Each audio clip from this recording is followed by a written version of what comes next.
Seja muito bem-vindo ao Pode Ser Plaque, o podcast do Uniceplac. Aqui a ideia é a gente falar sobre inovações, sobre tecnologia, falar sobre os cursos de atuação desse centro universitário e, obviamente, trazer educadores profissionais que atuam na sua área e que vão preparar e que estão preparando alunos. Eu sou Sabino, muito prazer, eu sou psicólogo e eu costumo dizer para os meus pacientes que estão até nesse período ou estudando ou que estão em crise até muitas vezes, será que é esse curso que eu tenho que fazer? Né? Será que eu continuo ou não? Aqueles alunos que às vezes até estão no 6º semestre, começam a puxar os cabelos porque não sabe se é para continuar ou não, medo do pai ou da mãe acabar, né, pegando no pé, e é por isso que a gente está aqui para ouvir os mestres, pessoas capacitadas dentro da sua área. Então eu costumo dizer para esses pacientes, olha, você quer tirar dúvidas, você quer ter mais clareza,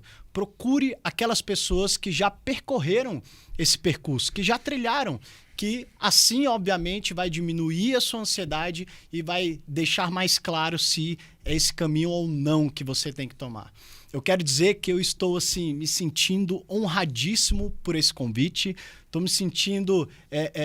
eu falo que está sendo primeiro uma honra para mim, porque eu estou aprendendo demais escutando os vários profissionais aqui da educação. Antes de começar até o podcast, eu jogo algumas das minhas dúvidas, das minhas crises aqui com eles e também vou aprendendo.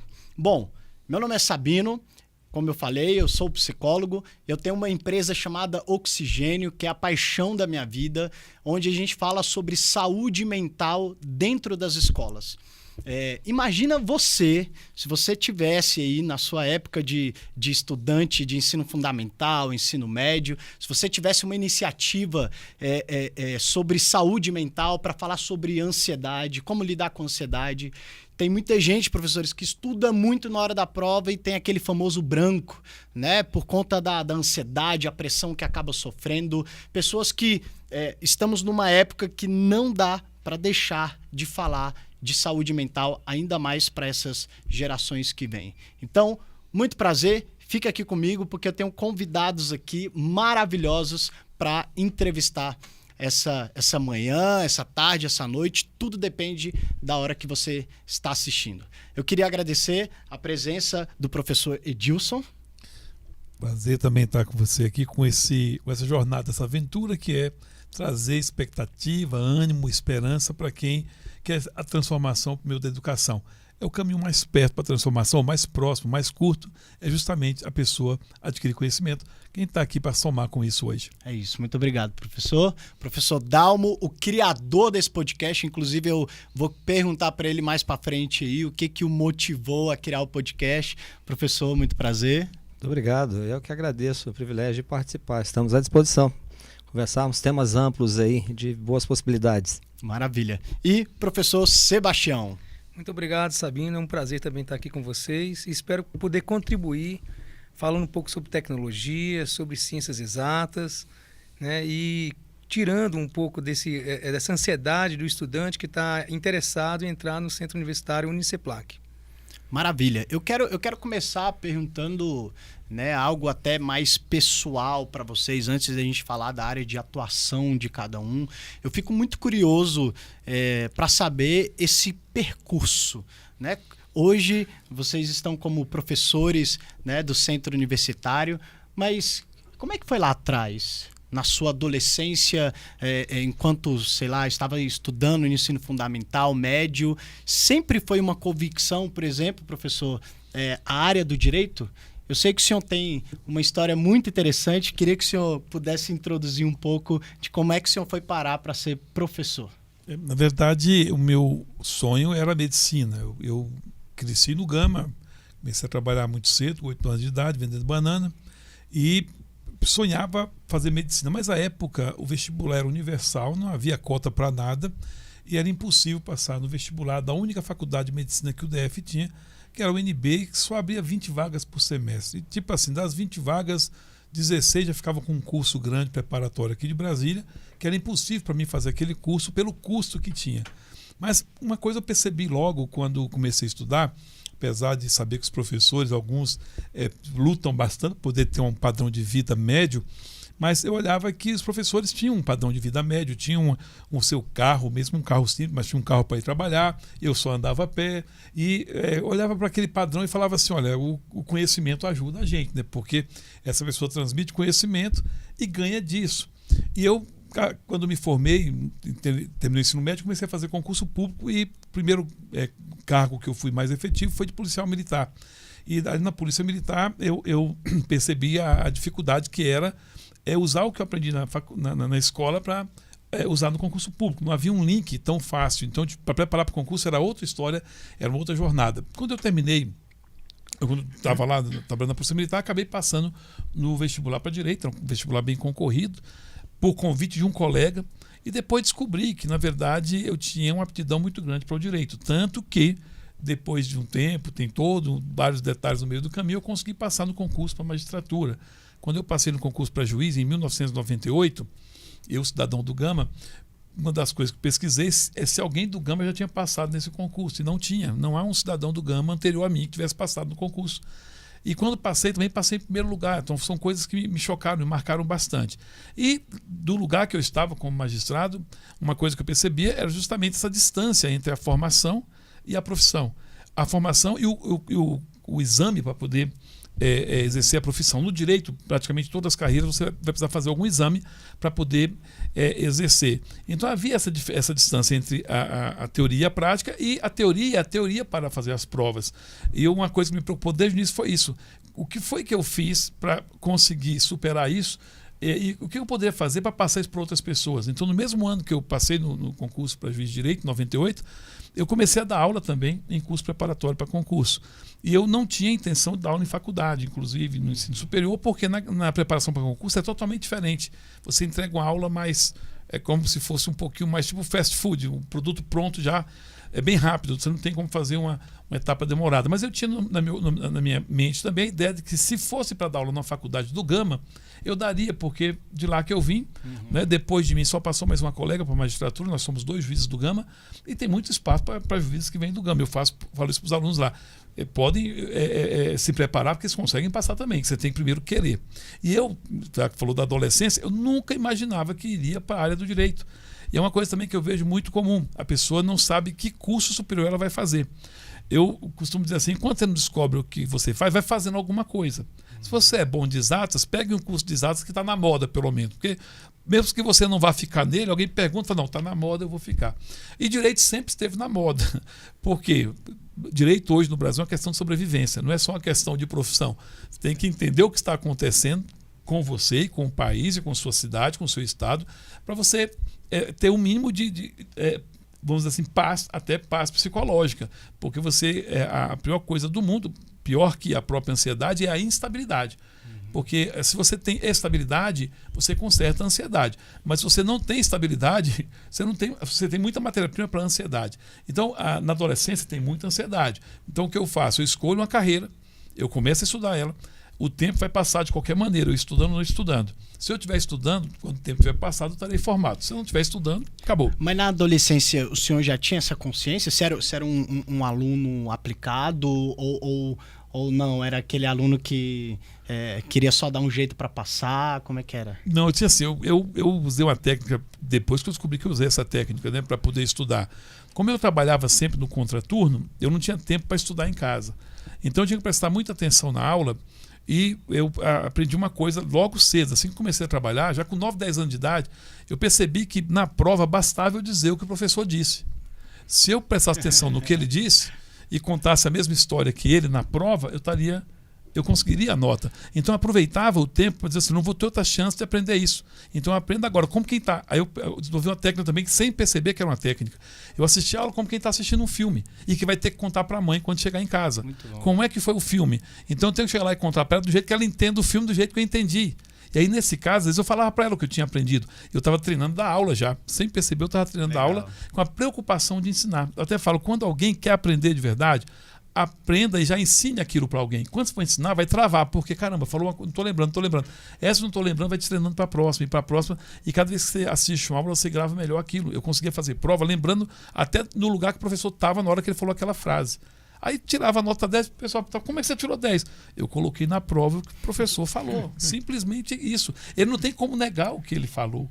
Né? É igual quando vai para a prova, uma prova subjetiva de direito, eu falo assim, olha, quando o seu texto parece com o texto da lei, quando o professor corrige, ele pensa, caramba, ele escreve igual a mim. Não é porque ele escreve igual a você, é porque tem o texto da lei, você colocou o texto da lei ali com uma palavra um pouquinho diferente, e ele quando lê, você não está dizendo que é a lei diretamente, depois você menciona que é a lei, mas ele lê e fala, parece comigo escrevendo. Aí quando você consegue essa identidade, o professor fica feliz também, que fala, esse aluno prestou atenção, esse aluno levou isso para casa. Mas eu não tinha certeza do curso superior que eu ia fazer, aliás, quando eu estava na adolescência, não havia perspectiva, no âmbito da minha família, minha história de família, de fazer curso superior. Isso não existia.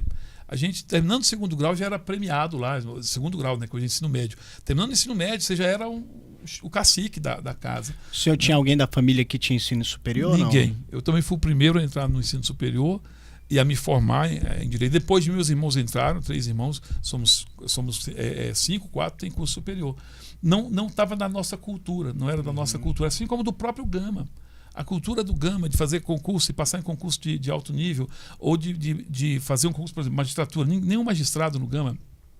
Era uma cultura assim, nós somos de canto, nós somos de escanteio. Eu brinco com os alunos da Uniceplac, eu falo assim, ó, o Gama foi desenhado com formato de colmeia, do favo de mel, né, porque a ideia é que as abelhas operárias do DF morariam ali, e ser uma cidade dormitório, uma cidade para as pessoas virem trabalhar no centro e dormir ali à noite, quando na verdade você não pode nunca delimitar pessoas assim. Num território onde parece que ninguém vai chegar a lugar nenhum, dali você pode estar retirando um gênio, né? Ou matando um gênio. Verdade. Inclusive foi o argumento que eu utilizei quando lá na banca, no comecinho, quando foi aprovar o curso de Direito lá para o Gama, a presidente lá da comissão do MEC, que veio para avaliar os professores, ela perguntou assim, por que uma faculdade no Gama, né? Aí eu expliquei isso para ela. Eu falei, porque quando se fala em ensino superior, todo mundo aprova tudo que é no centro. Quando é periferia, a periferia fica em segundo lugar. E universalizar o ensino é levar a faculdade onde o aluno está. Daí a gente tem lá agora uma faculdade de Direito no Gama e o aluno pode estar lá perto de casa. Eu tive aluno meu que foi colega de ensino médio. E quando fez o curso comigo era sushi man. Eu não gosto muito de sushi, mas ele fez lá um festival de sushi, até comi de sushi dele lá na sala de aula. Formou em Direito lá e foi colega de sala de aula. Que legal. Por quê? Porque a faculdade foi para lá. E aí eu falo, o aluno, chegando perto do aluno, se veio para perto de você, está perto de você, entra logo. Aproveita que está perto da sua casa e já faz o curso superior. Depois você vai entender por que está fazendo. E mesmo que não seja esse curso, você está lá 1 semestre, 2 semestres, dependendo do curso que você tiver, os próximos professores te inspiram a outra carreira. O professor está naquela carreira, mas ele te dá a ideia de que existem outras. Na faculdade tem um campus com várias matérias, você interage com várias outras. Ou então confirma, como eu confirmei, minha área era o direito, não era a medicina. Eu penso que se eu fosse médico hoje estaria bem feliz, mas não teria experimentado o que eu experimentei aqui no direito, porque diferente da medicina, no direito você pode ressuscitar algumas coisas. Você pode ressuscitar a justiça, você pode ressuscitar os relacionamentos, você pode ressuscitar a dignidade das pessoas. Na medicina tem hora que quando a natureza diz não tem o que fazer. No direito sempre tem um jeito. Às vezes o jeito até é estranho, mas o direito sempre dá um jeito para tudo, né? E lá na magistratura eu me vejo fazendo isso, chegando no momento de conflito, de atrito e tentando trazer paz, ressuscitando algumas situações que levam a pessoa a se sentir mais digna. Que jornada, professor. O senhor chegou a ser flanelinha também? Essa história Sim, é verdade? Tudo. Sua mãe sabia como é que era essa...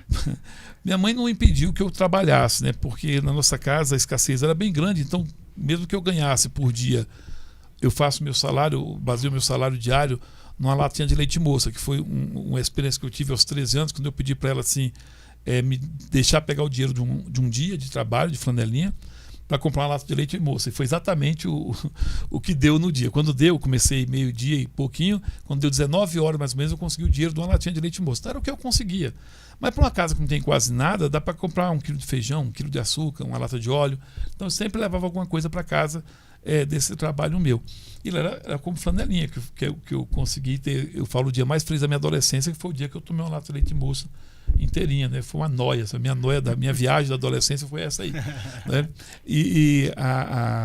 Além disso, eu vendi banana, eu vendi picolé, vendi jornal. Isso com que idade? Adolescente? Eu comecei aos 8 anos de idade. Assim que eu comecei a saber fazer conta, eu comecei vendendo banana. Mas aí banana tinha um preço um pouco elevado para a clientela lá. Era mais fácil vender picolé do que banana, porque picolé era moeda.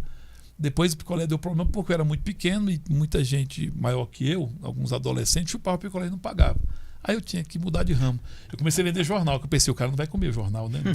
Tem que estar endemoniado, porque, né? Pode até ler a notícia, mas devolve o jornal. Interessado em conhecimento, né? E esses aí não estavam, né? E aí foi a jornada toda de servente de obra, faxineiro, desde os 8 anos de idade do trabalho. Com carteira assinada já com 13 anos, hoje nem pode mais, mas como menor aprendiz, né? Assinei carteira também.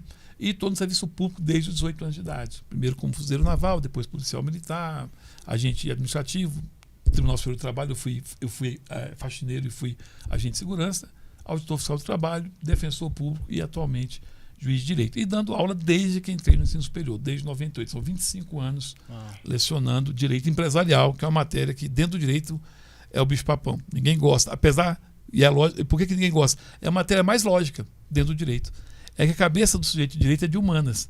Aí quando você tem lógica nas conclusões do direito, aí fica estranho, porque nem sempre o direito se pauta pela lógica. Aliás, normalmente a lógica é uma lógica diferente daquela do dia a dia, né?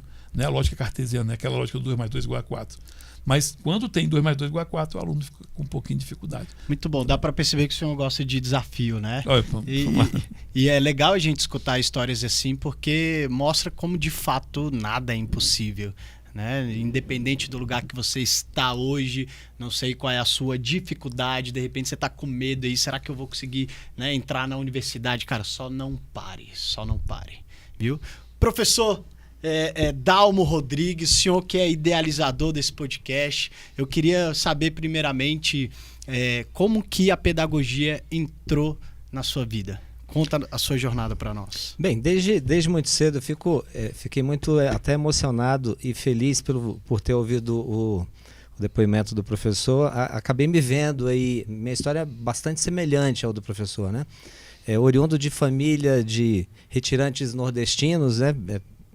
Pregressos em Brasília desde bastante tempo, mesmo antes da construção da cidade, tive a oportunidade de vivenciar uma infinidade de dificuldades como essas também, inclusive profissionais e financeiras, etc. E desde muito cedo eu tive o privilégio, a educação mudou minha vida. Eu tive o privilégio, sou cria de escola pública do Distrito Federal, tive o privilégio de ter excelentes professores na escola pública. Num determinado momento, à época, no final dos anos 70, eu cursando a 8ª série, o equivalente à 8ª série, fui apresentado a uma área que era a área de agropecuária.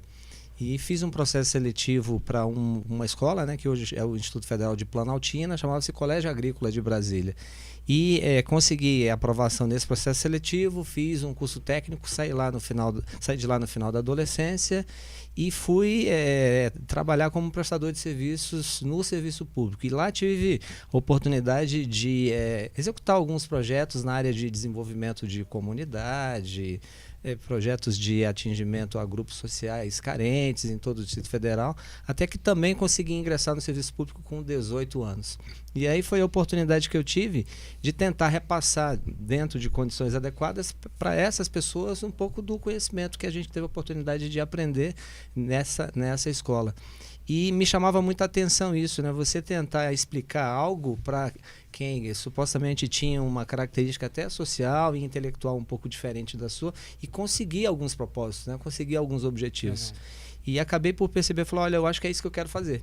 E aí as oportunidades foram surgindo e as condições também foram melhorando a ponto de eu me descobrir já desde o 4º semestre da primeira licenciatura, né? Optei por fazer licenciatura, que era a oportunidade que nós tínhamos. As minhas primeiras experiências docentes foram muito interessantes. Aí eu passei a compreender as dificuldades de aprendizagem que eu tinha, isso bastante relacionado com a metodologia, com a técnica, com a forma com a qual os assuntos eram apresentados. E aí as coisas começaram a engrenar positivamente, dando certo, e a gente tem uma carreira de mais de 34 anos aí já, fui professor de ensino médio durante muito tempo. A carreira no ensino médio, ela transcorreu assim de maneira até bastante rápida, né? Chegou um determinado momento em que faltava uma outra oportunidade. Como é aquilo que eu descobri que queria fazer, eu falei, quer saber, vou fazer outra licenciatura. Então a primeira licenciatura em matemática, a segunda licenciatura em física. Voltamos para a universidade já, e o que é mais interessante, na universidade eu tive o privilégio também de encontrar, inclusive em turmas comuns, ex-alunos. que foram meus ex-alunos de ensino médio. E interessante isso, né? O ex-aluno, já na condição de colega de trabalho, dizer para você, falou, olha, eu estou aqui por sua causa, né? Porque assisti, verifiquei, identifiquei possibilidades. Isso é muito bom, né? Isso é muito interessante. Então, é uma área que me apraz muito. Eu sou muito feliz e muito realizado na minha carreira, e a educação mudou a minha vida para sempre. Eu descobri a possibilidade eterna de aprender qualquer coisa dentro das minhas características e permanentemente. Isso é muito bom, isso é muito produtivo. Muito bom. Eu queria saber qual a diferença aí de dar aula para ensino médio e universitário aí. Porque o senhor que está tanto tempo na jornada, o que o senhor percebeu de diferença do comportamento até dos alunos? Talvez atualmente essa diferença seja bastante tênue, né? Até porque muito a faixa etária dos ingressantes na educação superior ela tem se reduzido cada vez mais. Nós temos relatos de estudantes que entram na graduação com 16 anos, né?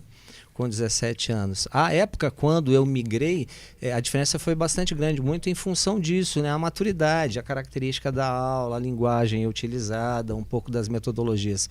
Mas hoje isso tem que ser equivalido, até porque os recursos que você tem, que atingem a ambas as etapas, são muito semelhantes, né? O que talvez aconteça nesse momento é um aprimoramento, uma adaptação dessas ferramentas e de algumas metodologias, mas bastante tênue. Eu não vejo muita diferença, apesar de há bastante tempo não lecionar para ensino médio, mas as experiências que a gente tem, inclusive vários amigos que ainda também são professores do ensino médio, relatam isso, que isso é bem, não tem um diferencial muito específico nesse sentido. Né? O que acontece assim também, porque eu também atuo no ensino médio, né? O nível de profundidade, né? Sim. Que a abordagem ela é um pouco mais profunda, né? E também a quantidade de disciplinas, né? Porque no ensino médio é uma carrada de disciplinas, né? E na faculdade você vai pegar ali 6 disciplinas por semestre. Então isso te dá mais tempo para você aprofundar, para você fazer uma reflexão mais aprofundada, né? Para fazer um amadurecimento maior em cima dos conhecimentos. Eu acho que isso é uma coisa bem evidente. Apesar que assim, o perfil do estudante, como o Dalmo falou, realmente tem se aproximado muito, né? Mas o ponto de vista do que é feito no ensino superior, né, o aprofundamento, né, a quantidade de disciplinas é bem menor, então isso permite que a reflexão seja mais profunda. Bom, já que entramos até nesse tema, vocês acreditam que, já que a gente está falando um pouco aí de ensino médio, essa quantidade de matérias, a gente teria que ter uma reformação nesse núcleo de ensino médio, no quesito de matérias, de repente ter uma iniciativa ali de direito, de pedagogia, de informática, algo mais adentro já de preparativo para o aluno que está, né, ali no salto para a universidade, ou não? Então, eu posso responder com mais propriedade, porque como eu estou atualmente no ensino médio, e hoje nós temos um novo ensino médio, né? Então, o novo ensino médio trouxe essas possibilidades. Porque você você pode ter as trilhas de aprendizagem, né? Você pode ter disciplinas extras que pode, por exemplo, contemplar esse tipo de conhecimento. Porque se a gente no ensino médio for o tempo inteiro ficar é importante ter matemática financeira, é importante ter direito constitucional, é importante ter... Daqui a pouco tu vai ter uma carrada vai ter 30, 50 disciplinas, porque tudo é importante, né? Então, essas disciplinas, né, essas trilhas de aprendizagem ou qualquer outra disciplina, uma oficina, né, e o novo ensino médio traz abertura para isso, pode contemplar esses conhecimentos que são realmente necessários, mas que não necessariamente precisa ser uma disciplina convencional. Por exemplo, o aluno que quer ir para a área da tecnologia, o que esse novo ensino médio traz de incentivo? Um estudo mais aprofundado em matemática, algo do tipo? Também, mas assim, uma trilha de aprendizagem, porque assim, você pode fazer a trilha, ela é o que a gente chama de eletiva, são disciplinas eletivas. Uma coisa eletiva é que você pode escolher de acordo com a tua vocação, de acordo com o teu projeto de vida, de acordo com o que você está buscando no futuro, né? Então, quem vai fazer uma disciplina, né, um curso superior voltado para a tecnologia, né, se esperar que pegue uma trilha, né, escolha uma trilha que tenha uma correlação com o que ele quer fazer no futuro.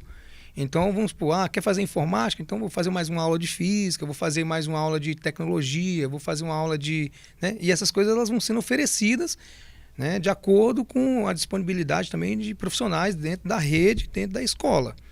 Então, assim, o novo ensino médio traz essa vantagem, porque ele consegue te dá, né, dá para o estudante uma possibilidade de previamente já trilhar um caminho na direção do ensino superior. Isso é bom porque, querendo ou não, um direcionamento, né? A gente percebe muito que os estudantes de ensino médio ficam, às vezes, e claro, ainda pouca idade para ter total discernimento ali do que realmente vai cursar na universidade. Bom, já que o professor Sebastião Portela já trouxe uma iniciativa, queria que o senhor se apresentasse. Como é que a tecnologia aí chegou na sua vida, sendo que o senhor é professor de física? Conta pra gente. Legal. Então, assim, eu acho que minha trajetória é muito similar dos colegas aqui, né? Porque eu também o meu pai era feirante, eu sempre trabalhei desde 8 anos de idade também. Não só para meu pai, mas trabalhava para outras pessoas também, ou levando cargas ali, arrumando depósito. Sempre teve essa necessidade da minha vida, né? De trabalhar paralelamente ao estudo. Então, eu trabalhava de manhã e estudava à tarde, né? Então... e assim, eu acho que nós somos o que um pouco das vivências que nós tivemos durante a nossa trajetória. Então, o professor que eu sou hoje é inspiração de professores que eu tive, né? Então, assim, na oitava, acho que seria a oitava série, hoje é equivalente, hoje seria o 9º ano, né? Eu tive uma professora de ciências, né? Que ela percebeu em mim esse menino tem potencial para ciências exatas, né? Porque ele tem um desenvolvimento, ele tem uma desenvoltura melhor do que os outros. Aí me colocou como tutor dela, né? Então isso me deu me levantou, deixou eu, né? Me potencializou, na verdade, foi a oportunidade de potencializar. E aí eu decidi, não, realmente quero fazer física, né? Então eu fiz a graduação em física.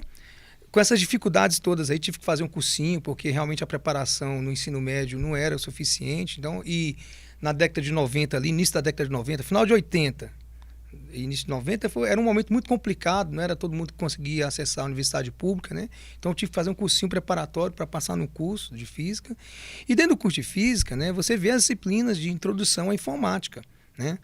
Assim, é exatamente porque a informática hoje, e aí é claro que hoje nem se fala, né, a necessidade que nós temos, né, de ter um conhecimento, né, a área jurídica hoje, todas as ferramentas tecnológicas, né, os processos são todos, né, não tem mais processo de papel praticamente, né?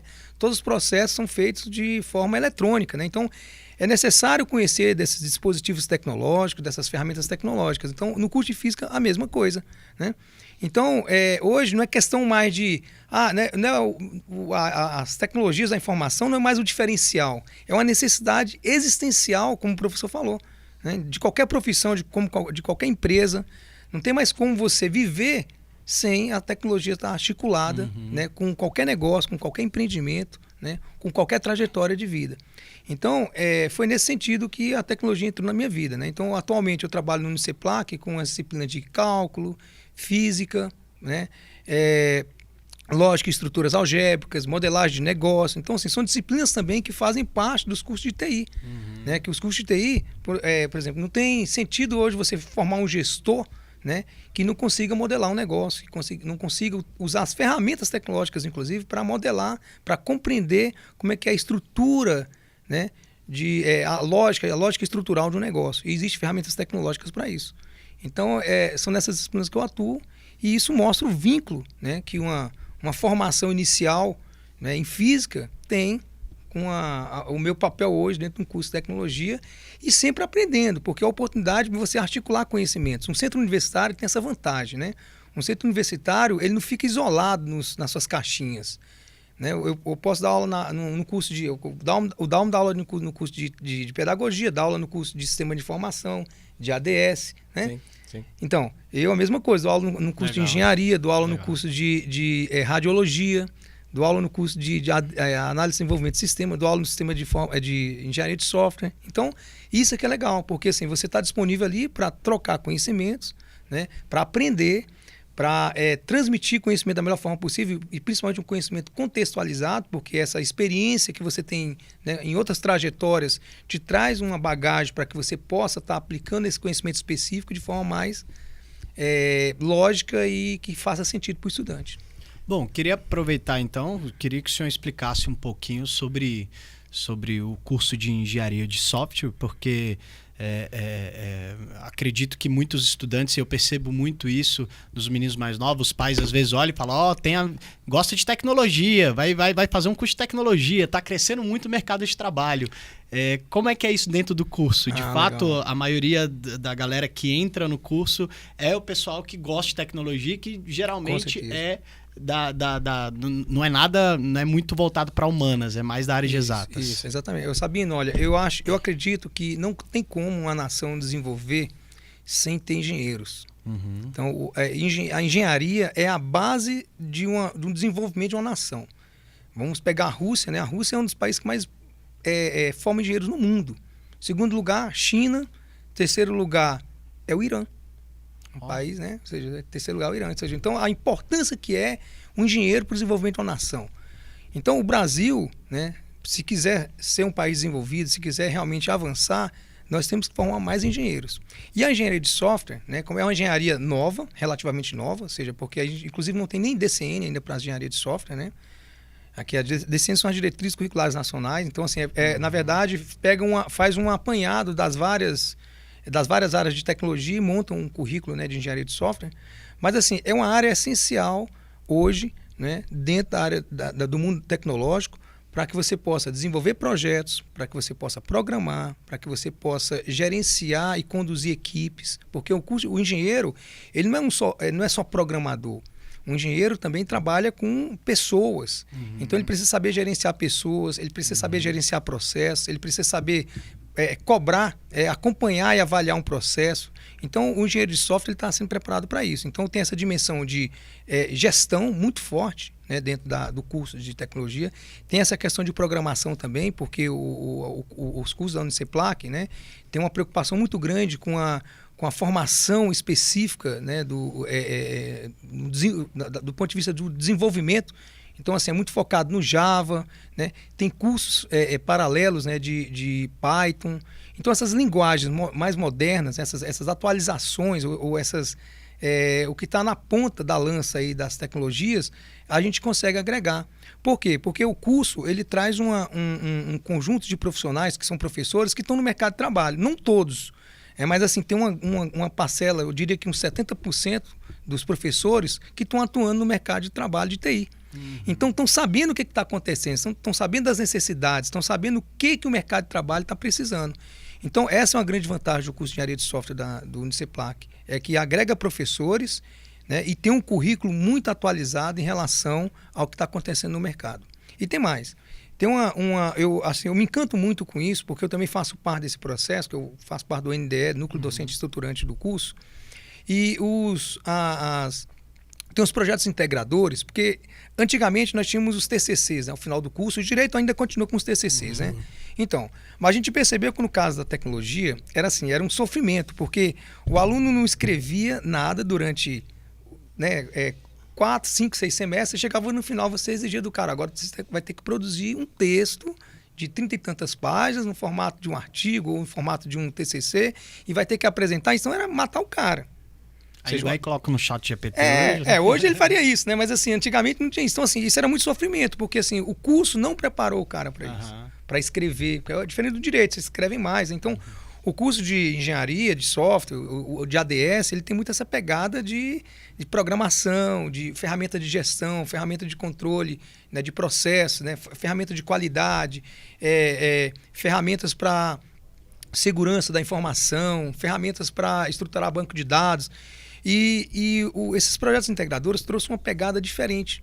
Por quê? Primeiro que os projetos integradores são projetos de natureza extensionista. Então, ou seja, o aluno tem que achar um problema fora da instituição para propor uma solução tecnológica que tenha impacto positivo naquele problema. Uhum.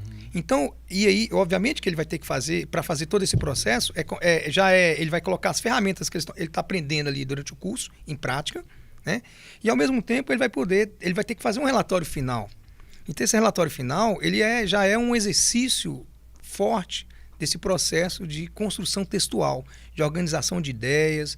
Então, o curso tem sido muito bem sucedido nesse sentido. A gente percebe que está saindo projetos extensionistas muito interessantes, propostas muito interessantes, e sem contar que, além do aluno poder perceber a utilidade daquele conhecimento que ele está aprendendo nas aulas, a comunidade também, que recebe o benefício, consegue perceber a instituição como um agente de transformação dentro do Gama. Aí vai na direção do que o Edilson falou, né?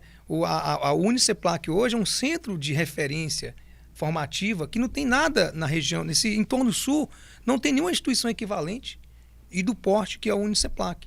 Então, os cursos de tecnologias do Uniceplac têm esse potencial transformador, né? E com esse desenvolvimento dessas atividades extensionistas, tem tido um impacto muito positivo e uma visibilidade muito grande, tanto do ponto de vista do estudante compreender os problemas sociais, como do ponto de vista da comunidade entender o centro universitário como um centro de referência de conhecimento e que tem potencial para transformar a comunidade do Gama.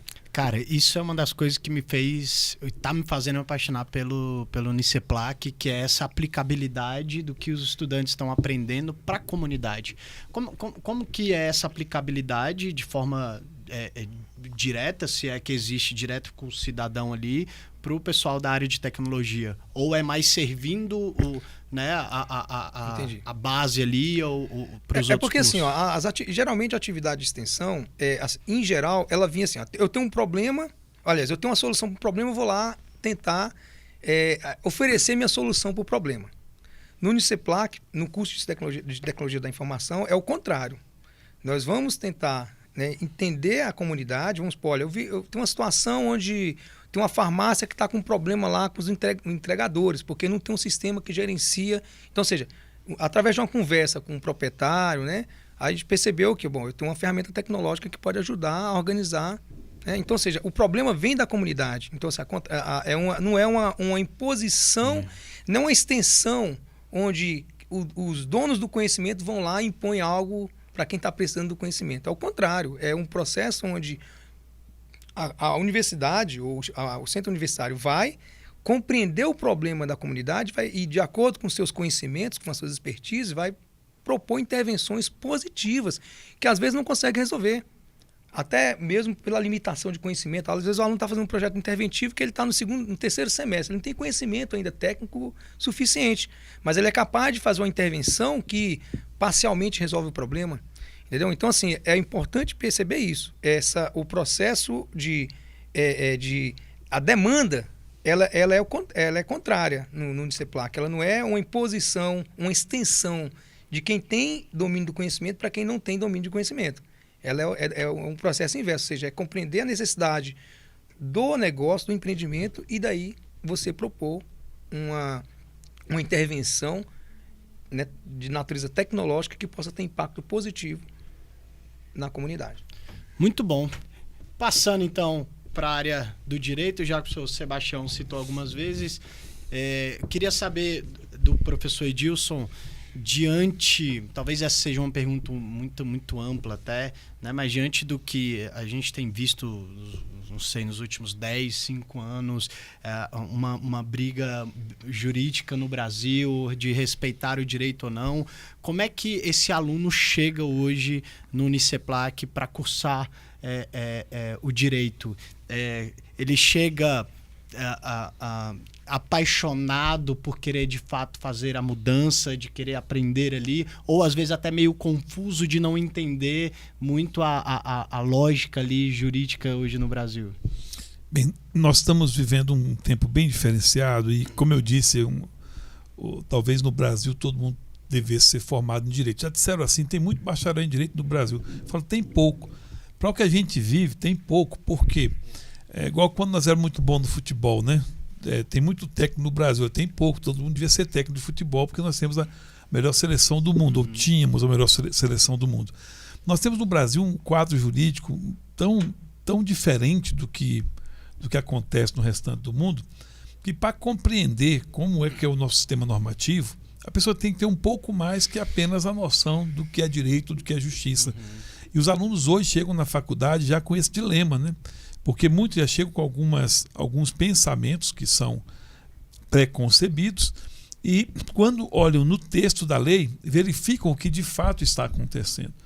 Professor, tem um tópico muito interessante assim, que eu vejo os alunos, a gente conversando com os alunos de engenharia de software, né, muitos pensam, vou fazer engenharia de software porque eu não quero mexer com gente. Eu quero sentar e programar, entendeu? Como se num curso, ou seja, num curso, ou mesmo no mercado de trabalho de TI, ele pudesse ficar só em contato com o computador. Ou seja, dentro do mercado de trabalho, ele vai exigir, uma das características, né, do mercado de trabalho é ter disponibilidade para trabalhar coletivamente, porque é necessário. Não tem como você interagir com pessoas, né? Então, assim, essa ideia, eu sou de exatas, então esses problemas humanos não me interessam, né? Porque eu sou de exatas. E é um equívoco, né, que a gente comete. Então, ou seja, essa capacidade, predisposição para trabalho coletivo, porque, dada a complexidade, imagina uma temática, né, a complexidade dessa temática exige muitas cabeças pensando, refletindo, e a mesma coisa acontece na área de TI. Os problemas são complexos, não tem um programa feito por uma pessoa. Né? Os sistemas eles são construídos coletivamente, porque precisa de muitas cabeças pensantes, cada um fazendo um pedaço, porque senão você não consegue chegar a um resultado final. Então, é uma característica desejável, a capacidade de trabalho coletivo e, né, capacidade de estar se adaptando, porque a gente vive, o mercado de tecnologia hoje vive num mundo de incertezas. Então, a gente precisa toda hora estar aprimorando esses sistemas, porque muda a legislação, muda a forma de cobrança de tributo, muda a necessidade social. Muda o tipo de golpe que o pessoal está dando, usando. Então, assim, a gente tem que estar atento ao que está acontecendo o tempo inteiro. Né? Então, essa capacidade de estar aprendendo novos conhecimentos, de estar buscando, né, aprimoramentos, ela é essencial, característica essencial dentro desse mundo da tecnologia. Muito bom saber disso, porque aí a gente entra em mais uma área, né, entendendo que até o pessoal da engenharia, da computação tem que entender de gente. A gente acaba falando um pouco mais da pedagogia e acredito que nesse caso todo mundo também devia estudar pedagogia, né, professor? Sim, com certeza. Partindo da ideia de que pedagogia é a ciência que estuda a educação e os processos de ensino e aprendizagem, observem a riqueza dessa nossa conversa. A quem nós nos referimos no início, né? Nós falamos em professores, né? E muito melhor ainda, nos referimos a professores com um caráter de afetividade. Você que é psicólogo, perfeitamente reconhece a importância disso, das questões afetivas no que diz respeito a ensino e aprendizagem.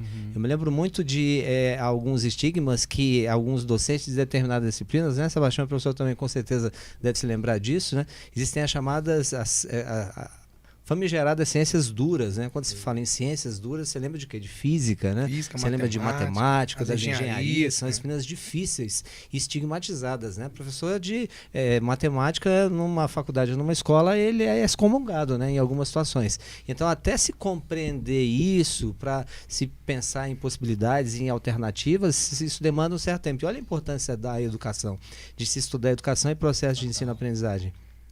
Logo no início da minha carreira eu percebi isso, que alguns equívocos e supostas dificuldades de aprendizagem que eu carregava já há bastante tempo estavam relacionadas com a forma, com metodologias. Foi aí que eu me encantei pela educação e percebi isso, que é possível, até brinco um pouco com os alunos, é possível estudar matemática e até aprender matemática de forma divertida. Né? No nosso curso, com características bastante relacionadas a isso, aspectos afetivos, é possível se resgatar isso. Nós trabalhamos muito com jogos, né? E até com jogos digitais, com games. Então, diversas atividades de extensão que nós praticamos no nosso curso, relacionadas às mais diversas faixas etárias, desde educação infantil, as crianças de idades até 5 anos, até o próprio ensino básico, lá do 1º ao 5º ano, a gente procura apresentar isso para os estudantes desde já, permitindo com que eles reflitam a respeito das supostas dificuldades de aprendizagem. Existem, de fato, dificuldades? Quais são elas? Como é que elas se construíram? E qual que é a relação disso com esse ente, esse ser excepcional que é a figura do docente, né? Que é a figura do gestor educacional. Então, o nosso curso tem essa possibilidade de explorar, dentro da área de educação, as mais diversas vertentes de atuação profissional, em especial a docência. Então, talvez a grande possibilidade, nosso curso é referência no Distrito Federal hoje. As melhores notas do ENAD no Distrito Federal em pedagogia são as do nosso curso. A gente fala isso com muito orgulho. É um curso relativamente novo na instituição. Nós temos um cabedal de professores excepcionais com uma formação extremamente diversificada e ampla. Relacionando bastante com o que o Sebastião falou, eu sou entusiasta de tecnologia. Muito recentemente eu concluí uma outra formação em computação aplicada à educação. Exatamente para isso, para a gente tentar se atualizar, né? Há algum tempo atrás, a pandemia veio aí exatamente para modificar, né? Nós acordamos pensando que lecionávamos de um jeito e aprendíamos de um jeito e amanhecemos de outra forma. Então, eu me lembro muito disso, né, de uma determinada questão. O aluno perguntando, e eu percebendo, como é que eu vou escrever em uma aula virtual? Eu tive que entender, já existiam as mesas digitalizadoras, mas eu tive que adquirir uma e me tranquei um final de semana em casa para aprender a utilizar essa ferramenta. Isso mudou a qualidade daquela aula, a condição daquela aula virtual que aconteceu na segunda-feira seguinte às 19 horas e, consequentemente, o aproveitamento disso. Então, uma das características do nosso curso é exatamente isso, é a atualização. Então, desde bastante cedo, a partir do segundo semestre, o aluno é convidado a participar de disciplinas práticas nas mais diversas áreas. Então, nós temos prática de matemática, prática de ciências, prática de arte, de língua portuguesa. Então, todas essas disciplinas têm exatamente essa característica, a aplicabilidade das atividades de conhecimento e de compreensão, utilização de ferramentas. Só para vocês terem ideia, fazendo uma pesquisa recente, o nosso curso é o único curso no país que apresenta no seu currículo ferramentas de realidade virtual e realidade aumentada para os estudantes de pedagogia. Como é que é isso na prática? Sim, já existem ferramentas, já existem aplicativos que são utilizados na área de educação e que nós apresentamos, inclusive boa parte deles desenvolvidos por professores, instituições as mais diversas. Então, lembram-se das aulas de geometria, onde o professor gastava boa parte do tempo da aula para desenhar uma figura em 3 dimensões no quadro, com todas as limitações, tanto do quadro quanto do professor? Hoje existem ferramentas gratuitas.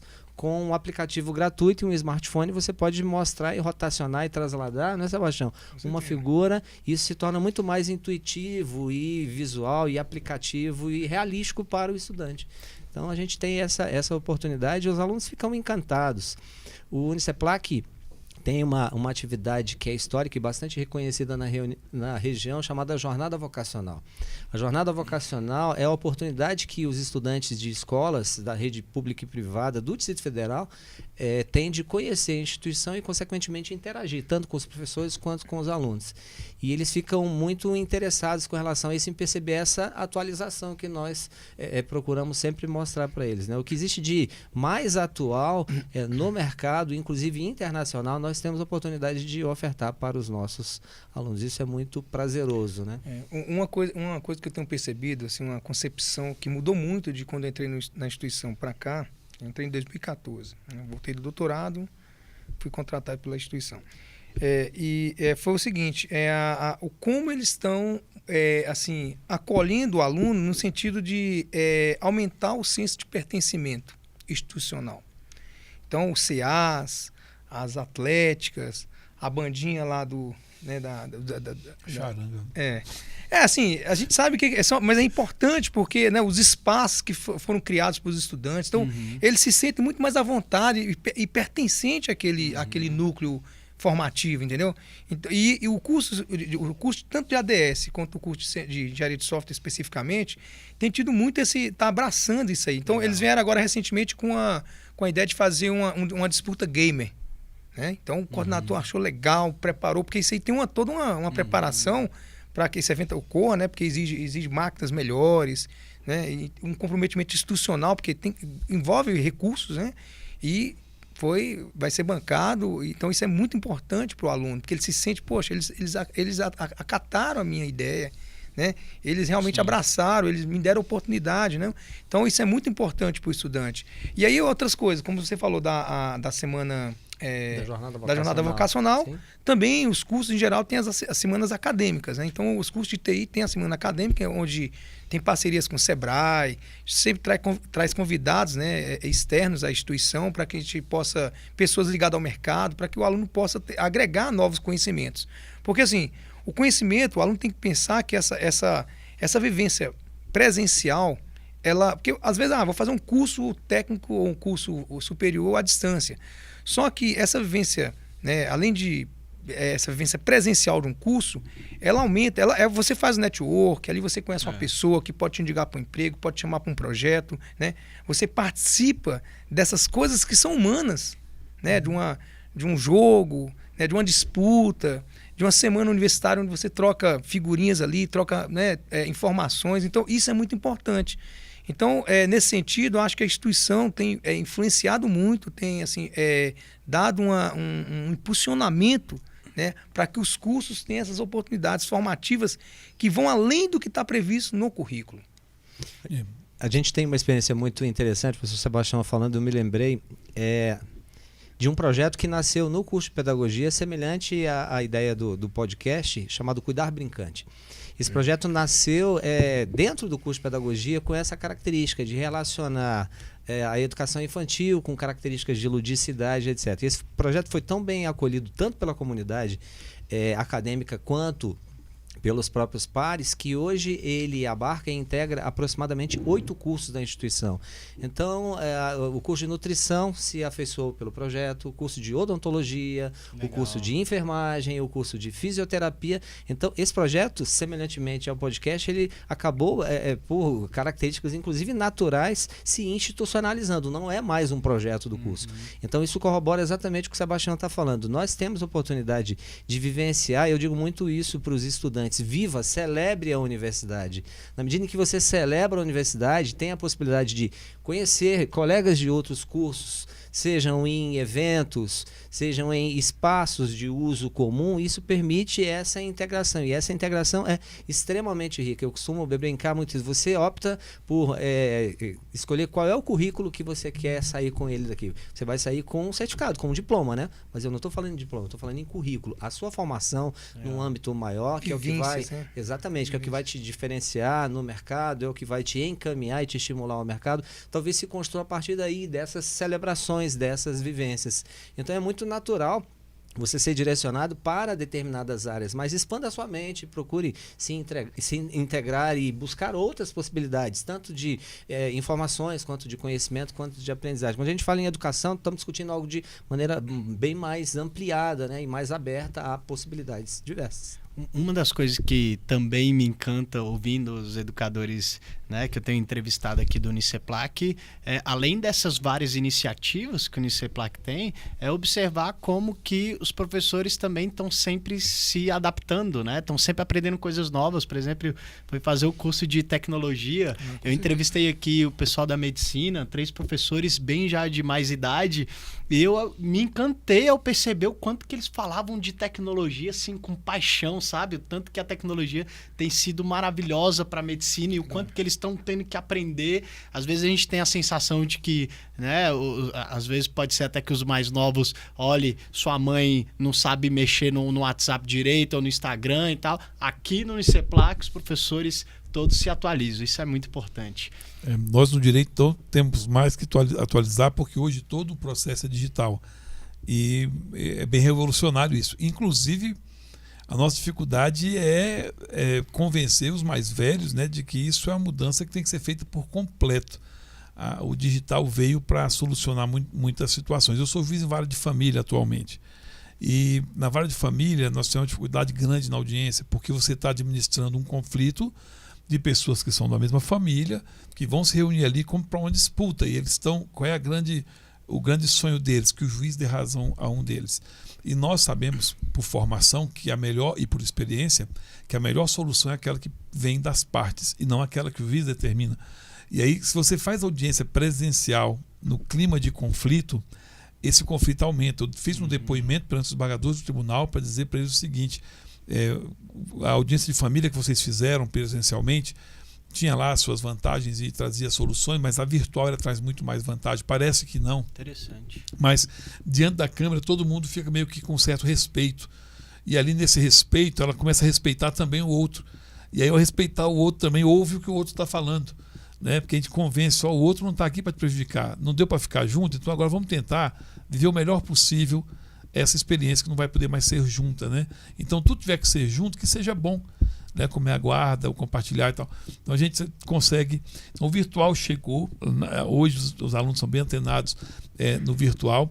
Eu queria só rememorar aqui para os alunos, nós temos a semana em que os alunos vão lá para a faculdade para conhecer.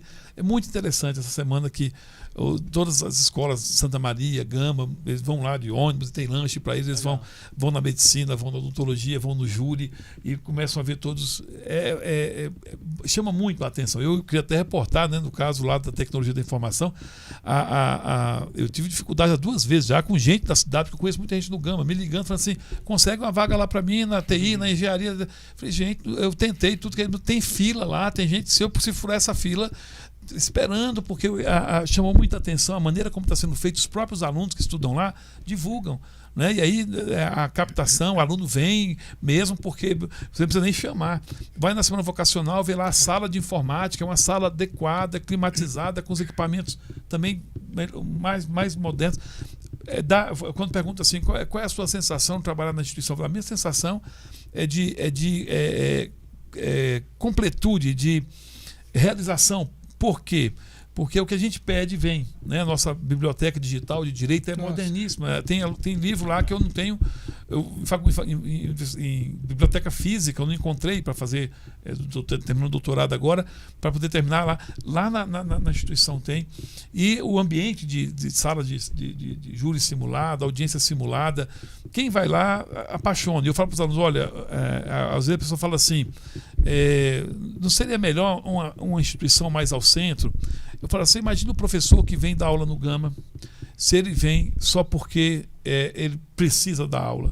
Né? Normalmente os professores que vêm dar aula aqui são professores que já têm uma carreira, têm uma história, e eles fazem questão de sair do lugar onde eles estão ou passarem pela instituição dando aula pela manhã para depois ir para outra etapa do trabalho dele, ou voltando, não vai dormir antes de passar por lá para falar com os alunos. Né? Então, você imagina que esse professor, o empenho que ele tem está fazendo o que está fazendo aqui. Então, quem vai lá acaba verificando isso, acaba encontrando essa realidade de pessoas que estão envolvidas, né, querendo realizar, como você falou aqui, as pessoas da medicina, inteirados com tecnologia, lá o tempo inteiro. Nós temos sistemas, nossa prova é feita no sistema de informática, no Avalia, a gente corrige as provas digitalmente, como se fosse uma prova de concurso, o aluno faz prova, quando ele for para o concurso ele sabe como vai Isso fazer. Facilitou muito, correção, demais, né? Tudo aqui, eu corrijo do meu celular, se for necessário, eu corrijo as provas. Então outra, você tem que carregar volume, às vezes só no dia de aplicar, mas depois a instituição faz o restante. A verdade, assim, eu vejo o doutor, eu não conheci o doutor Aparecido, né, mas assim, foi o mentor toda dessa obra, né? Mas assim, ele foi um visionário, porque quando o Uniceplac, né, que era Faciplac, né, se instalou no Gama, né, ainda tinha um curso de odontologia, né, no Lago, né? Isso. Então assim, quem imaginava que num local daquele, porque assim, é numa beiradinha no Gama ali, né, um local que não é um local central, né? Daria certo uma instituição de ensino, né, e chegar ao ponto que chegou, né? Às vezes eu vejo aquele buraco que tem lá, tem uma instalação que ia ser um futuro centro clínico e tal. Fico, poxa, podia isso acontecer.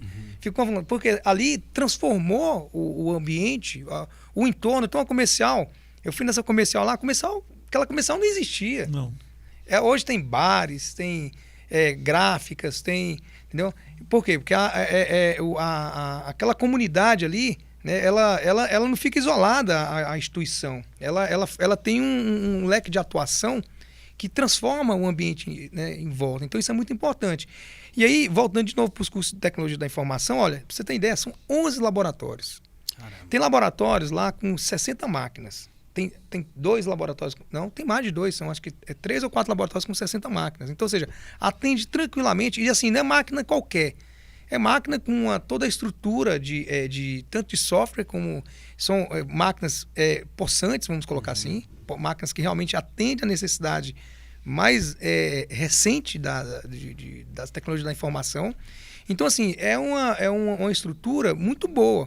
E a gente comparando com outras instituições, quem trabalha em outras instituições pode chegar lá e ver assim, realmente a estrutura é muito boa comparado. Eu não vi uma pessoa ainda, um professor que está atuando em outra instituição, quando chega no Uniceplac, fala, mas como a estrutura é bem, né, bem servido de estrutura física. Então, isso é uma coisa que o aluno tem que entender e valorizar. Ou seja, a instituição não tem poupado esforço, porque a construção de um laboratório desse, pessoal, com 60 máquinas, envolvendo maquinário, ar-condicionado, estrutura física, móveis, né, estrutura de som, é mais de 500 mil.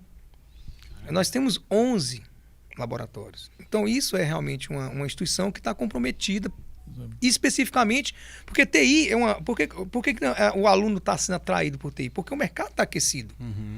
Existe uma necessidade de mercado, ou seja, porque os sistemas, como você falou, o sistema ele não fica, você faz o sistema e tchau, nunca mais tem que mexer. Isso não é verdade. a gente está o tempo inteiro, a gente está nas incertezas do mundo moderno, né, do pós-moderno, né? Então a gente precisa estar o tempo inteiro atualizando, né, modificando. Então isso é necessário. O profissional de TI é um profissional que tem mercado, né?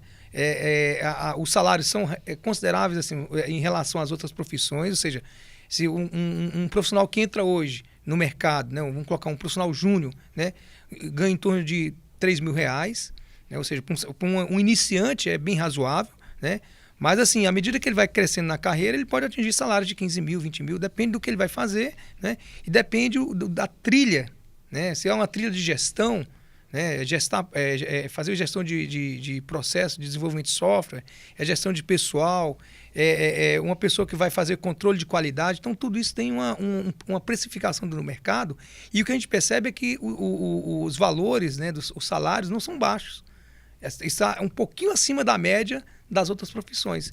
Então, é uma carreira que realmente é vantajosa e que tem atraído o jovem, né? É claro que aí tem uns problemas específicos que são as certificações, né? Porque o mercado ele está oferecendo vagas, mas ele é muito exigente também. Né?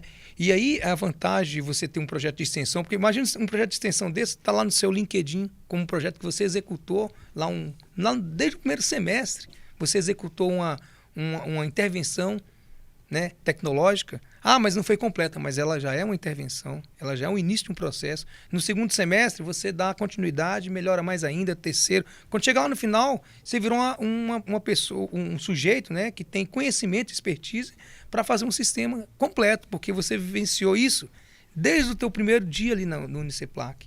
Então, acho que isso é uma vantagem competitiva muito grande, porque todos esses relatórios e essas intervenções, elas vão para o LinkedIn do aluno, e isso faz um diferencial na hora de um processo seletivo. Ele vivenciou mais coisas. Muito bom. Eu queria... papo muito bom aqui. Se deixar, a gente vai aqui até umas 3 horas aí. Eu queria que vocês fizessem algumas considerações, né, como o professor Sebastião já fez. Queria começar com o professor Dalmo sobre o curso de pedagogia e uma mensagem para os alunos que estão pensando em cursar pedagogia. Sim, muito bem. Inicialmente, eu gostaria de dizer, se você gosta de pessoas, gosta de se relacionar e se interessa por características humanas, é muito confortável para nós que atuamos na área de educação percebermos isso, né? Que diante de todo conhecimento, ou toda ou qualquer área, nós sempre trataremos com pessoas. E os processos de ensino-aprendizagem estão perpassados sempre por isso. Então, se você é estudante que gosta de se relacionar com pessoas e se interessa por essa área, bem como por outras áreas, como, por exemplo, gestão educacional, elaboração de projetos, planejamentos, processos de avaliação, que é algo extremamente importante, né? Relacionar aprendizagem com avaliação e mesclar isso com informação.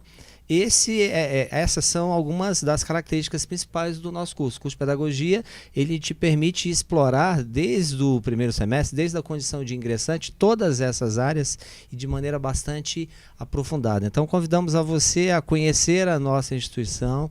Vamos acolhê-la com todo o respeito e dignidade, e estamos à disposição para esclarecimentos. Nosso curso tem um diferencial, que é um diferencial que relaciona a educação e a afetividade. Eu fiquei muito sensibilizado de ouvir de todos vocês, inclusive dos colegas, isso, se referir a professores de forma extremamente afetiva e até emocionada. Isso nos dá uma sensação de pertencimento bastante importante. Nossas principais referências passaram e passam pela educação. Isso é extremamente importante, eu considero. Muito bom. E eu queria que o senhor repetisse que a primeira universidade aqui mesmo? A primeira instituição de ensino superior no país que utiliza ferramentas de realidade virtual e realidade aumentada em suas aulas nas mais diversas disciplinas. Só para vocês terem ideia, a gente trabalha com isso na disciplina de prática de matemática, de prática de ciências, ferramentas de georreferenciamento digitais e gratuitas, explorando realidade virtual e realidade aumentada. Ou seja, as matérias que talvez o povo de pedagogia não queria muito, sim, né? Sim. Ela é mais lúdica, ela é mais extremamente trabalhada. bem exploradas e de forma Muito bastante didática. Muito bom. Muito obrigado, professor Dalmo. E queria saber um pouco, professor Edilson, um recado aí para os alunos e também aqueles que querem cursar Direito no Uniceplac. Ok, eu vou aproveitar a sua formação de psicologia para dizer assim, se você precisasse no tratamento lá, no acompanhamento com o seu paciente, indicar para ele um curso que levaria ele a ter ali mais uma ferramenta para convivência com as suas individualidades, eu falo para você, pode indicar direito, porque direito serve para tudo. Não é só brincadeira não, mas é muito comum você ver, e olha aqui uma situação, imagina que você tem um paciente que é muito superegóico, tudo tem que ser certinho na hora e tal. Manda ele fazer direito, ele vai ser um excelente promotor de justiça, vai ser um excelente delegado, vai investigar, tu vai procurar e vai achar onde estão os erros, né? E tem que ter isso na sociedade. O promotor, o delegado, no direito são os que fazem isso aí. Agora você imagina aquele que se sentiu injustiçado, perdeu alguma coisa na vida, não recupera, ele está a vida toda com essa perda, vai lá para o direito, ele vai ser um excelente defensor público, ele vai ser um excelente advogado, né? Que vai estar sempre defendendo aquele que ele acha que perdeu alguma coisa, né? Tem um sujeito que às vezes perdeu uma pessoa, ele quer se vingar, né? Não, vinga não, faz direito lá. Se você for promotor, delegado, você vai estar fazendo de alguma maneira para outras pessoas, fazendo justiça, não é vingança, é justiça que você está buscando naquela situação, para vai dar essa sensação. Não, você é alguém que a última palavra tem que ser a sua. Ou vai ser magistrado, você vai concurso para juiz, pode não ficar sendo a última, mas pelo menos no processo ser da última ali, enquanto não vem outra, a sua está valendo. E o senhor se depara com muitos alunos que vão fazer direito com essa intuição, assim, aconteceu algo na minha vida e eu vim fazer justiça? Tenho situação de filho que teve dificuldade porque a vida toda viu a mãe indo para defensoria, conseguir defensor para poder buscar os alimentos que o pai não estava pagando, por exemplo. E o aluno reporta isso, às vezes, na aula. Os exemplos que ele dá, ele dá um exemplo aqui, cabe nesse caso, cabe nesse caso. Aí ele está pegando o caso dele, né? Então, assim, ele viu isso. Então, tem aquele que perdeu um parente, tem aquele que o parente foi preso e parece que a medida de justiça foi muito elevada. Então, ele, às vezes, reflete isso. Na pergunta que ele faz, ele reflete isso. Às vezes, faz a pergunta abertamente, outra hora vem no final da aula falar com a gente está sempre ali esclarecendo. Mas o direito, como eu disse, além de dar a cada pessoa, a cada brasileiro, a possibilidade de interpretar o que está acontecendo no país, né? Por exemplo, quando eu falo assim, juízes de direito, juízes de carreira, não são como juízes de tribunais superiores. Por que não? Porque os de carreira fazem concurso, fazem por vocação e a vida toda aprendem a ser imparciais. Minha mãe me conta assim, fulano bateu de novo na cicrana. Eu vou lá no Gama, ela me conta no café. Eu pergunto, por que, mãe, que bateu? Eu falo, você está defendendo ele? Eu falo, não. É porque a gente tem sempre que ouvir o outro lado, né, para saber o que está acontecendo. Não é questão de certo ou errado. É saber o que motivou esse... Porque ninguém vai para dentro da mesma casa para agredir. Alguma coisa aconteceu e levou a essa agressão. Nem para abandonar. Tudo isso tem um motivo. Não para justificar ou dizer que está certo ou está errado. É para tentar entender o quadro todo. Então o juiz, ele sempre faz isso. Ele não ouve. E se ele está ouvindo com um lado só do ouvido, um lado só, quando isso acontece, ele se dá por impedido. Eu, por exemplo, já me dei por impedido em alguns processos, porque fiquei um tempo no Gama, e o tempo que eu fiquei no Gama, algumas pessoas que eu convivi na infância, na adolescência, apareceram ali, como réus ou autores. Aí, dependendo de quem era, eu falava assim, olha, eu não vou poder julgar essa causa aqui. Por quê? Porque o conhecimento prévio que eu tenho sobre aquela pessoa já me dá um pré-conceito sobre ela. E até isso a gente ensina no direito, que é a ética. A ética é além da moral, né? A ética é a busca do certo ou do errado. Então o direito trabalha muito isso. Então, além disso, de você ter essa capacidade de compreender, é só olhar, no Supremo Tribunal Federal nós temos um juiz de carreira. Um juiz de carreira. É como se no Exército tivesse um general de carreira, os outros todos vieram de algum outro lugar. Um veio do futebol, outro veio do samba, outro... Só o Misso Fux. Nós só temos atualmente o Misso Fux, ele é concursado juiz estadual do Rio de Janeiro. Ele foi juiz, desembargador, e foi para o STJ. E esse é um homem de uma formação bem elevada. Ele é o autor do projeto do Código de Processo Civil atual. Então, assim, coordenador, pelo menos, do projeto. Então, você vê isso. Então, não representa. Então, a magistratura, hoje mesmo, você pode ter certeza que eu não termino o dia com menos de 40 decisões tomadas. Já tomei várias agora pela manhã, antes de vir para cá, e quando chegar em casa, ainda vou tomar decisões. E pela TI, tem gente que recebe decisão 3 horas da madrugada. Eu estou acordado, não tenho o que fazer, eu vou lá e faço uma decisão. Porque está lá, está na minha caixa, eu já elaboro. Então, o direito ele te propicia todas essas possibilidades, né?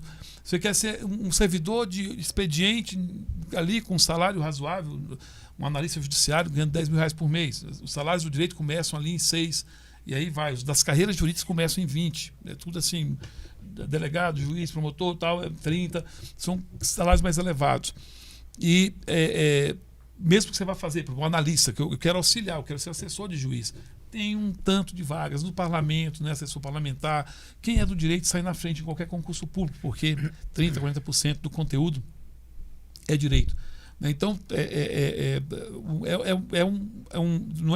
vou dizer o seguinte: se eu fosse escolher, voltasse na minha adolescência, eu continuaria com a cabeça na medicina. Porque eu sou de exatas, minha cabeça é de exatas. Tanto que a aula que eu dou é de um direito que é de exatas. Vocês gostariam de direito empresarial? Vocês iam amar direito empresarial. Por quê? Eu explicaria para vocês, caramba, mas isso é lógico, só podia ser assim mesmo. Pois é, aí você pega um cara do direito, não, está muito lógico, tem alguma coisa estranha aí, começa a achar. Então, o direito traz diversas perspectivas, inclusive, estou dizendo, terapêuticas. Porque uma pessoa pode curar a sua pulsão, curar não, controlar, vamos dizer assim, ou administrar a sua pulsão, fazendo o bem que não fizeram por ela. Por exemplo, numa defensoria pública. Ou buscando justiça que não fizeram por ela. Um agente de polícia, um delegado de polícia, um escrivão de polícia, um promotor de justiça. Professor, o foco então é bem essas carreiras de Estado ou... Todas. A advocacia, na verdade, a advocacia é a base. Todos aprendem a ser advogados. O curso ele forma advogado, mas há uma preocupação em que todos os estudantes aprendam a fazer concurso, prova. Por quê? Porque para ser advogado tem que fazer exame de ordem. Então, uma coisa é o bacharel em direito, outra coisa é o advogado. Nem todo mundo que é bacharel é advogado. Para ser advogado tem que fazer o exame de ordem, que é uma prova objetiva, e depois uma prova subjetiva. Tem que saber escrever, saber elaborar, né, colocar o pensamento no papel e fazer um pedido adequadamente. Então, isso é bem formado lá. Inclusive, para o OAB, a faculdade oferece aulas extras no sábado. Os professores vão lá dar aula, preparando para o OAB com as questões dos últimos exames, mostrando como fazer a prova, prepara para a prova subjetiva, que é a prova canetão. Né? E a prática jurídica ela é muito poderosa também. Nós temos visto também, está dando muito trabalho para mim, os alunos já no 3º semestre com estágio, aí dá 11 horas a aula, eu tenho que ir, professor, porque o estágio começa 1 hora, eu tenho que pegar 11. Gente, aí a gente vai adaptando a aula ali, o horário, para poder dar tempo deles saírem. E é interessante ver um jovem de 18 anos de idade indo para a aula de terno e gravata. Legal. Porque ele vai dali direto para o estágio. Né? Você vê no começo do semestre, ele chega lá de um jeito, que é o jeito dele. Né? Aí daqui a pouco ele aparece com outra, porque é o ritualístico do direito tem isso. Mas é isso, você tem diversas possibilidades. Na verdade é o seguinte, a formação superior em todas as áreas, ela é um processo de libertação, porque é na educação superior que o sujeito começa a entender que ele é um ser pensante e não só alguém que armazena conhecimento. Ele é alguém que pode olhar para o conhecimento, analisar aquele conhecimento num processo dialético ou outro que seja, chegar às conclusões, confirmando aquilo ou não, mas tem o direito de pelo menos saber ter esse olhar crítico. Não o crítico da destruição, o crítico o crítico de interpretar a realidade ou interpretar uma verdade e verificar se aquela verdade combina com a realidade daquela pessoa ou com a realidade social onde ela está ali. O direito ajuda a pensar isso. O ensino superior dá essa virada. E aí, depois que está lá, se o sujeito não está na área que é a mais adequada na visão dele, ele tem a possibilidade de escolher outras. Então, o direito está lá, as portas, nós estamos lá para dizer assim, olha, é possível chegar em qualquer lugar. E eu estou lá, como eu me sinto assim, quando eu estou dando aula, eu estou dizendo assim, diretamente, estou falando para esses alunos aqui. É possível sair de vendedor de banana, é possível sair do Gama aqui, que foi uma cidade colmeia, uma cidade que foi feita para a beira operária, e você também se tornar protagonista, né, da sua sociedade, um protagonista na sua família, um protagonista na sua cidade, um protagonista talvez no país inteiro. Eu nunca imaginei que fosse escrever algum livro algum dia na minha vida, e hoje o livro que eu escrevi, Direito Empresarial Esquematizado, da editora Saraiva, vai para a 11ª edição ano que vem. Dos livros de direito empresarial é o mais comercializado no Brasil, por conta de ter uma didática própria para preparar para concurso e tal, que foi a minha primeira vocação. Mais de 1000 páginas. Até isso eu consegui fazer assim, saindo lá de vender banana, né? E por que com 8 anos de idade? Porque a gente começava a saber fazer conta com 8 anos de idade. É quando a gente sabia passar troco, né? Foi quando eu aprendi a passar troco que eu comecei a trabalhar. E hoje quem está passando troco aí pode saber que daqui a pouco pode estar num lugar diferente dentro da sociedade, tendo esse papel mais de protagonista.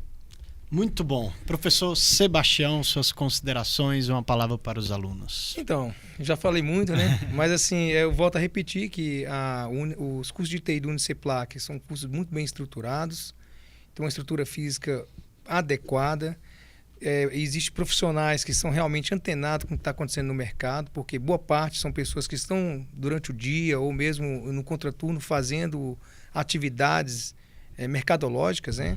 No mercado de TI. O curso é bem estruturado do ponto de vista também curricular, porque ele agrega as principais necessidades atuais, né, da área, né? E acho que é isso, basicamente. Acho que a gente precisa... Acho que agora no final já falei tanto que eu tenho esquecido. Sebastião, você está esnobando porque o curso dele o pessoal está fazendo fila. É verdade. Fazendo fila lá para... Né? Eu acho que se pegar nem precisa fazer muito convite, né? Não, é verdade. Mas é porque assim, o curso realmente, isso é um fato, porque assim, o curso realmente tem atraído porque o mercado está aquecido, né? E a estrutura realmente é uma estrutura muito boa. E realmente pode contribuir significativamente na formação. O currículo é muito bem bolado, antenado com o que está acontecendo de mais atual no mundo tecnológico. Os professores realmente têm uma formação e um conhecimento de mercado, né? Então, acho que isso são fatores que potencializam o curso. Tem as atividades de extensão, que são atividades que têm um impacto muito positivo, porque realmente o aluno começa a colocar em prática, desde os primeiros dias, né, que ele entra no curso, até o último semestre que ele vai sair, né? Essas atividades extensionistas que têm um impacto muito positivo, porque ele passa a aplicar na prática os conhecimentos que ele aprendeu, teoricamente, né? E também tem um reconhecimento da comunidade, não? Porque a comunidade está de alguma forma, sofrendo um impacto positivo das intervenções. Então, além disso, né, existe uma formação extra. Então, esse semestre passado, por exemplo, teve curso extra de ITIL, teve curso extra de Python, teve a startup, teve curso de metaverso. Então, ou seja, tem uma formação complementar. Eu não vou lembrar da lista total aqui, mas tem uma lista de formação complementar que é muito significativa. E toda essa formação ela é certificada. Então, isso a gente está com essa preocupação de bombar o LinkedIn, né, o portfólio do estudante. Então, isso é uma preocupação por quê? Porque a gente sabe que o mercado de trabalho vai exigir isso dele. Então, basicamente é isso. Okay. Só dar um depoimento, meu cunhado é formado lá, ele já está, só me engano, vai completar 10 anos no mercado. E ele é disputadíssimo, só que ele não saiu do mesmo lugar até hoje.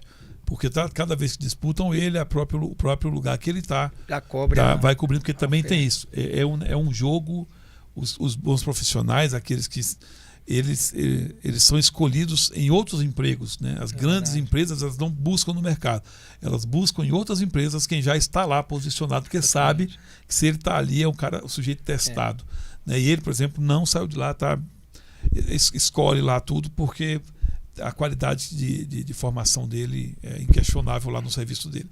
Então está firme no mercado. Senhores, quero agradecer a participação de vocês. De verdade, eu fico muito feliz de escutá-los e de saber que, de fato, se tem talvez uma palavra ou duas até que resume aqui a nossa conversa, é como, de fato, a educação salva.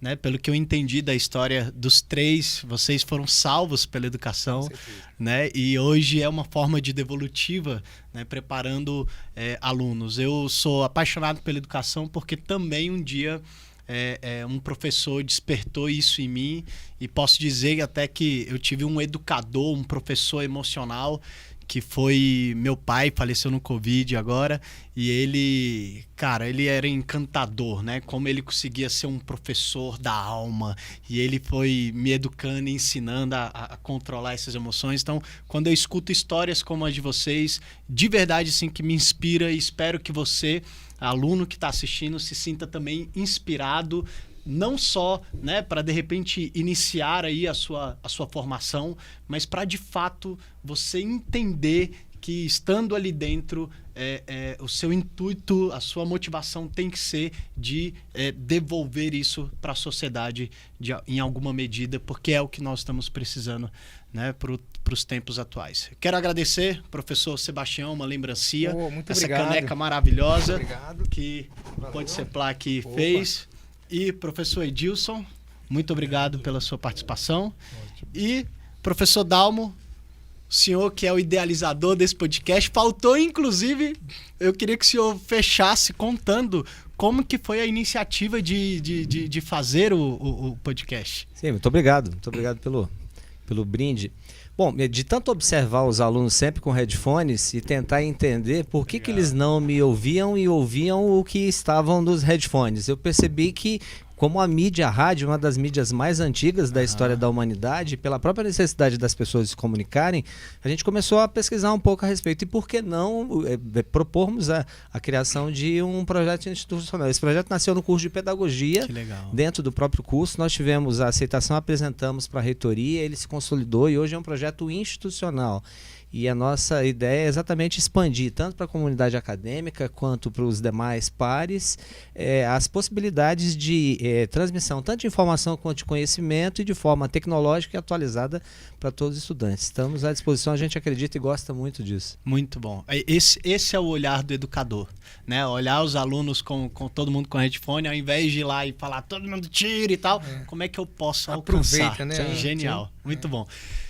Obrigado você que é ouvinte, que escutou até aqui ao final. Eu queria te fazer um convite. Manda esse link aí, o que você está escutando, seja num podcast, no Spotify ou no YouTube, ou de repente apenas uma partezinha no Instagram. Manda para os seus colegas, né, para os estudantes que de repente estão precisando aí de escutar um pouco mais desses profissionais. Tenho certeza que vai ser muito enriquecedor. Professores, mais uma vez, muito obrigado a você e até ao próximo episódio do PodSeplac.